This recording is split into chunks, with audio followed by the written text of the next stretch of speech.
Hey there, welcome back. My name is Ian McNaughton, Big E here. We got two videos coming out on the channel. Both of them are Ian Review Sports. This one is going to be on the 2021 Azerbaijan Grand Prix that took place in Baku on Sunday. It was a great race, fun to watch, even if it did take place at 5 in the morning, like it did for me in Vancouver.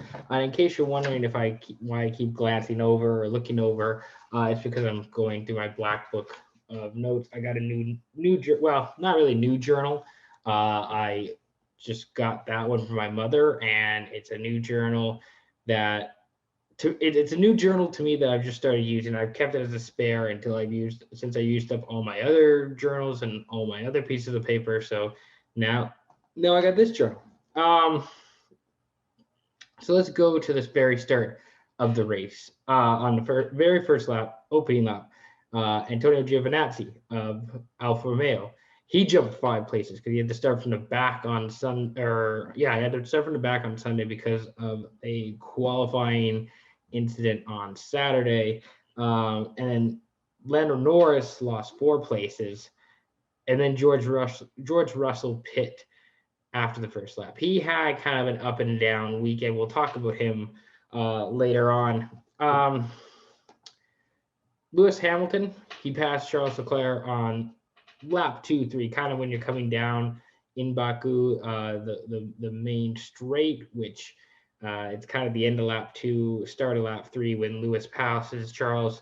Gio pitted on lap 3, so Giovinazzi pitted on lap 3, but he still got ahead of George Russell, which was nice. So there was a couple of teams, Lance Stroll and Aston Martin was another team. I'll get into them, of course, later on, where they just put on the hard tires pretty much immediately. Like maybe if they didn't put the hard tires on at the very start, they put them on within a couple laps and basically just banked on the hard tires to get them through the majority of the race. That's what happened to Stroll. That's what happened to Giovinazzi. We'll discuss Stroll later on because there's a couple of big incidents that occurred in this race that involved tires and Pirelli, etc. Esteban Ocon, he pits on lap 4, which is not great for my fantasy team, but that's okay. He had no power in his engine and he had to retire. It was a disappointing finish for Ocon because he's had some highs and lows. I've talked about it earlier this year with Alpine Renault, and sometimes he has a really good weekend. He's finishing within the top 10. I think he's even got a top 5 finish maybe this year. And sometimes it's just this weekend where he just has engine failure and has to retire.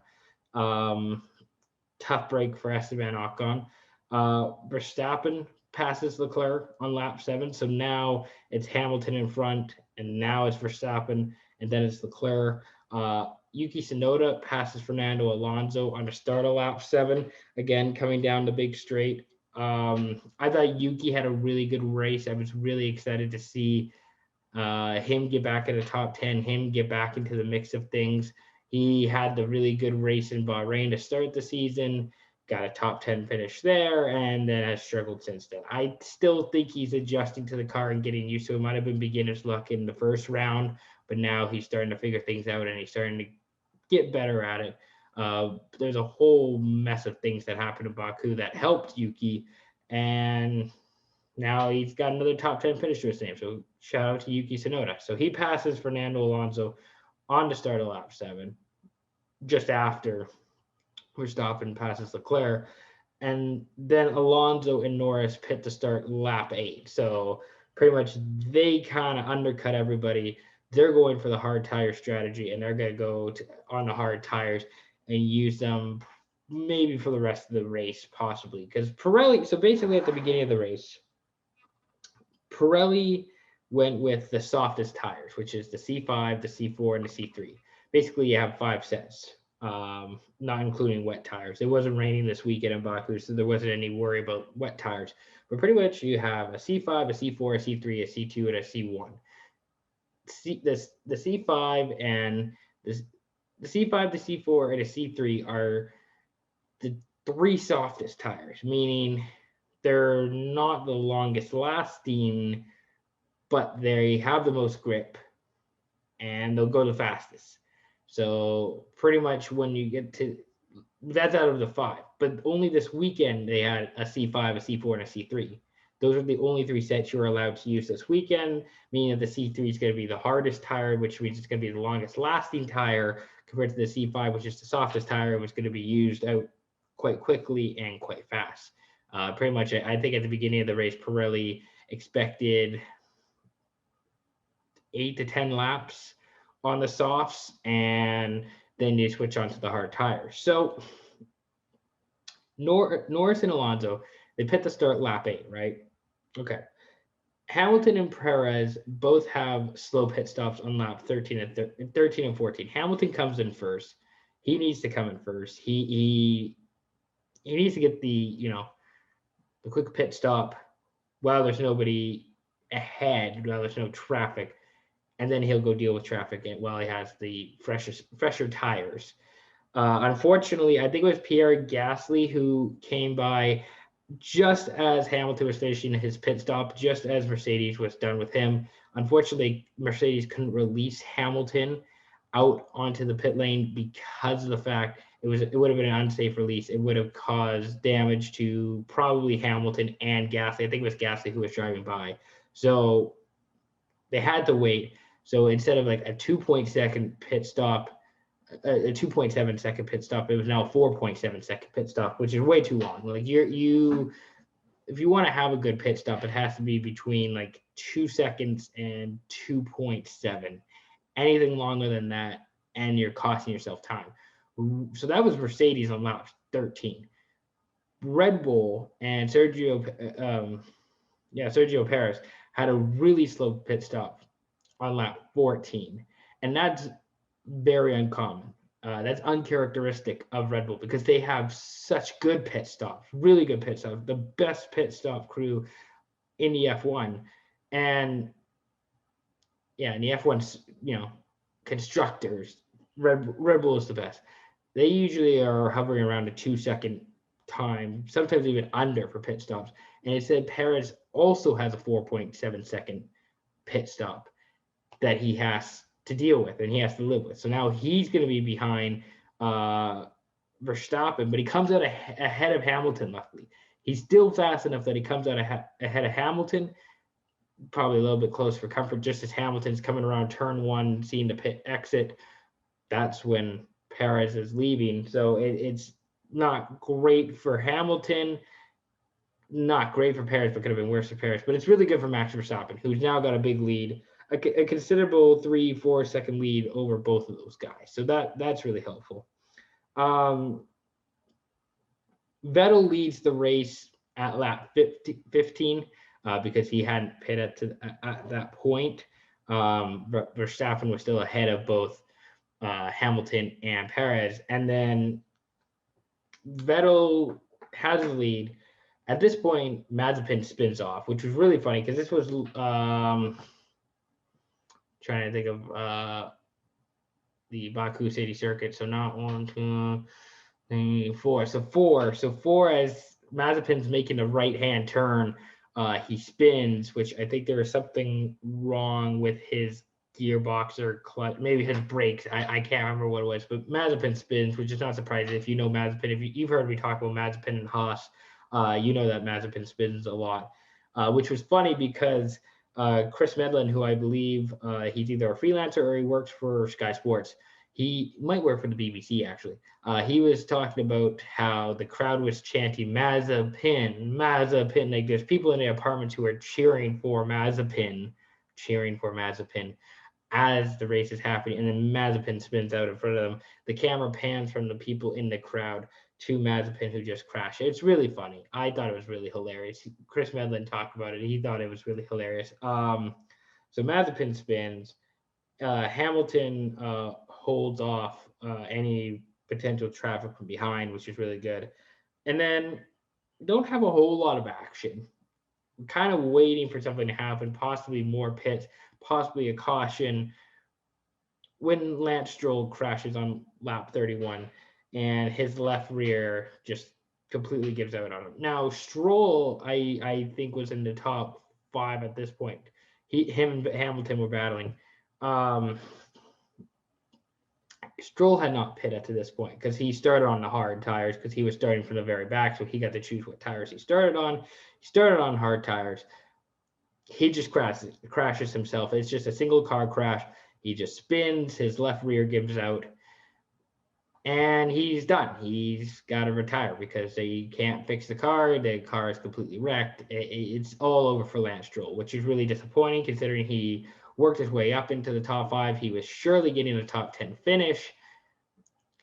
And then the tire just gives out on him. Now, Pirelli say, I don't know if this is an official statement, so I'm calling it an unofficial statement. But from what I've read and what I've seen, Pirelli is saying that it was debris on Stroll's tire.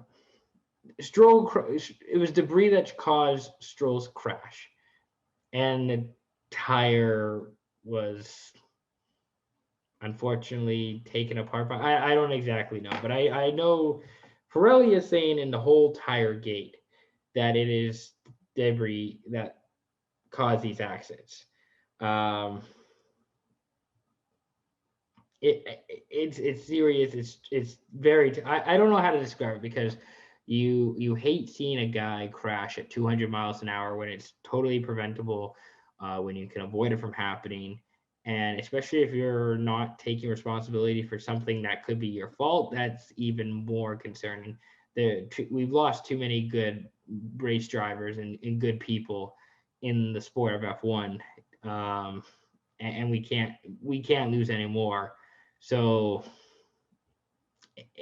I really am I'm really skeptical to say that it's just debris or some external factor outside of tires that is responsible for Stroll and then later on Verstappen crashing. After they clean up Stroll's mess and his car, we get a restart. Vettel passes Leclerc, and then he passes Gasly on the restart. So really good job from Sebastian Vettel, who had a terrific race, exciting race for Sebastian Vettel. Then we get into the Verstappen crash on lap 16, which again, similar to Stroll's crash, it was a single car incident on the main street, putting maximum strain on the tires, which at that point there was thought to be about 20% life remaining, according to the Sky Sports stats, which powered by AWS. So I guess there's some sort of connection. Somebody's actually doing the calculations, and somebody's actually putting up the stats. 20% of the tires life was remaining, according to Sky Sports. I'll just say it's Sky Sports. So this brings out yellow flags. It then brings out red flags. You can see how pissed off Max Verstappen is because obviously it was his race to lose. He lost it, and it was because of no fault of his own. He had a terrific race. He put himself in winnable positions. He got ahead of the pack, had a good pit stop. Just shit luck is really what happened for Max Verstappen. Which, again, that's no fault of its own. It's an external factor. Really can't blame him a whole lot for what happened because who the hell knows what's going to happen if you just crash like that, especially at 200 miles an hour. He's not trying to crash. He doesn't want to crash. He's in the lead. And then your tire itself just gives out at 200 miles per hour going down the main straight. Yeah, that sucks. So yeah, the yellow flag came out, and then the red flag came out. Everyone goes to the pit lane. Mostly to change tires because they want to change tires to finish the last 2 laps of this race. Everyone goes to the pit lane except Nicholas Latifi of Williams. So he gets a penalty because he was told he wasn't. Everyone should have gone to pit lane. Latifi was getting bad advice. Latifi was told by, I don't know who is talking to Latifi during the race. I don't know who his engineer is during the race. The engineer was telling him to stay out, and then once he passed the pit lane entry, then he was told to get into the pit lane entry. But again, by this time he'd already passed it, so it was impossible for him to get into pit lane. So he received a penalty, and he was going to be sent to the back. Not great. Not ideal if you're Nicholas Latifi, if you're Williams, any of those people. So then we have the restart. After Verstappen crashes, we go through the whole routine again that we just saw with Stroll. We see it with Verstappen. It's the same situation, same thing that happens. This time it's the race leader. So now this race is wide open. Anybody can win this race. Everybody's got fresh, soft tires. Everybody can win this race. Anybody has a shot. So we start on lap 49 with Perez, Hamilton, and Vettel in the top three.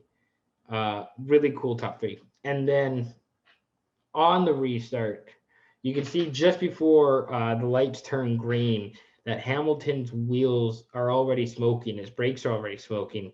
So he's probably warmed them up too much, or he doesn't have the right bias on his front to back brakes.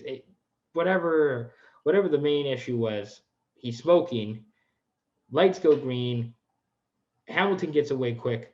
Perez gets away quick. Hamilton's ahead of Perez, and then Hamilton has no brakes, and he just goes into the runoff area, and then everybody goes on the first turn to the left. So it was a tough way for Lewis Hamilton. He didn't retire. He finished the rest of the race. He finished 15th in my books, which was just ahead of Latifi because Latifi got the penalty. But Hamilton had to use the runoff area. Then he had to go back in with the traffic. And his race was essentially done then. And then by the end of it, Pierre Gasly passes Charles Leclerc for third place. And in the final 2 laps, he gets the podium spot. So then your top three goes Sergio Perez, Sebastian Vettel, Pierre Gasly. All 3 drivers who hadn't had podium finishes yet this season all get a podium finish. I thought what was really fascinating also as well was Aston Martin, who was Racing Point last year, who Sergio Perez raced for last year. Their replacement for Sergio Perez finished second, and Sergio Perez is finishing first with Red Bull. I thought that was a cool little redemption story for Sergio Perez. I thought it was a really cool story for Sebastian Vettel, who I think he got maybe 1 podium last year. Let me just check and see. Ferrari was not good last year, but I feel like he would have got a podium with Ferrari last year, even though they were so bad. Yeah, in Turkey. Yeah, he got a podium in Turkey last year. That's right. And then Pierre Gasly, who obviously he won in Monza last year, and he got another podium finish outside of that. But Pierre Gasly just doing tremendous stuff with the AlphaTauri car.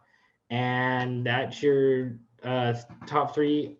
Other notable finishes, let me go through the book. Let me tell you the notable finishes. So Leclerc finished 4th, Lando Norris 5th, Fernando Alonso 6th. Shout out Fernando Alonso. Well, Ocon has to retire because of an engine power failure. The old man, Fernando Alonso, he gets 6th place. He's just outside of a top 5 finish for Alpine Renault. So congrats to Fernando Alonso. Yuki Tsunoda with a 7th place finish. Carlos Sainz with an 8th place finish. Daniel Ricciardo finishes 9th.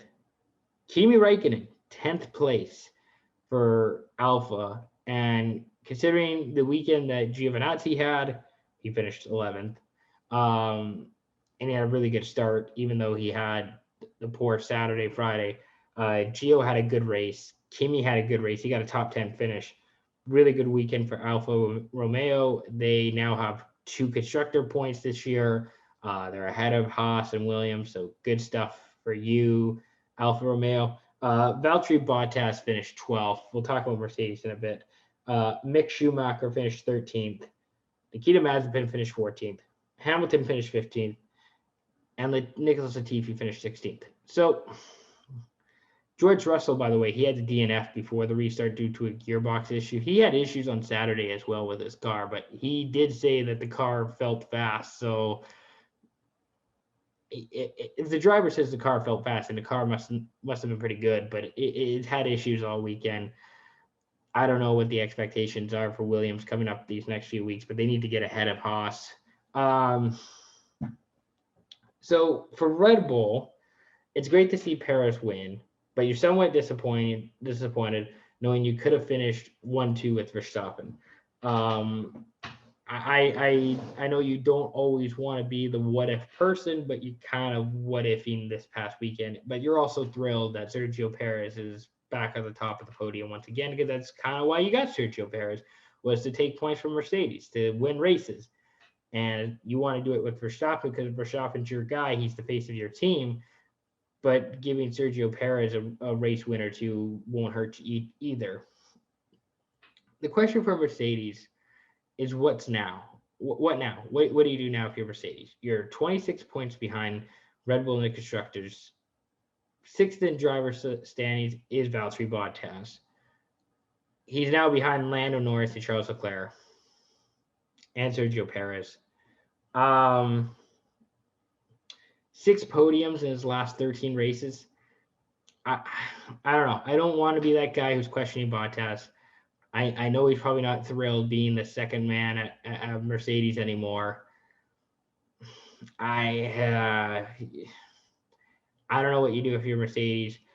It'll be interesting to see if there's more urgency in the next 3 to 4 races. I can't imagine them making a switch that doesn't feel like a Mercedes thing to do, but you never know with Mercedes. Toto Wolff might have something big planned. Maybe he is just, being tougher on the guy. I don't know. Mercedes, they're in a tough situation right now. Hamilton didn't have a great weekend with his car, even though he started second. Wasn't a great weekend overall. I can't count out Lewis Hamilton. He's way too good, way too talented to be counted out. So I'm not counting out Lewis Hamilton at all. Ferrari and McLaren, I both wanted to mention those teams because they're in a great battle for third in the Constructors' Championship right now. I believe Ferrari is third with 94 points. McLaren is fourth with 92 points. Ricciardo is kind of just slipping a little bit, and that's probably why McLaren is back behind Ferrari. But Ferrari's had a really great season. I think the Leclerc-Sainz duo is working really well. I'm really fascinated to see how that battle for third in the Constructors plays out, because I know McLaren thinks they belong there. If you ask CEO Zach Brown, he thinks that they should belong there. And I know Ferrari is motivated to get back there after how the last few seasons have played out for them. Nice race for Kimi, Giovinazzi, Alfa Romeo. Really great race for them.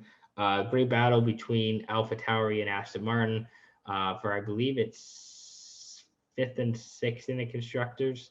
And then Alpine is below them.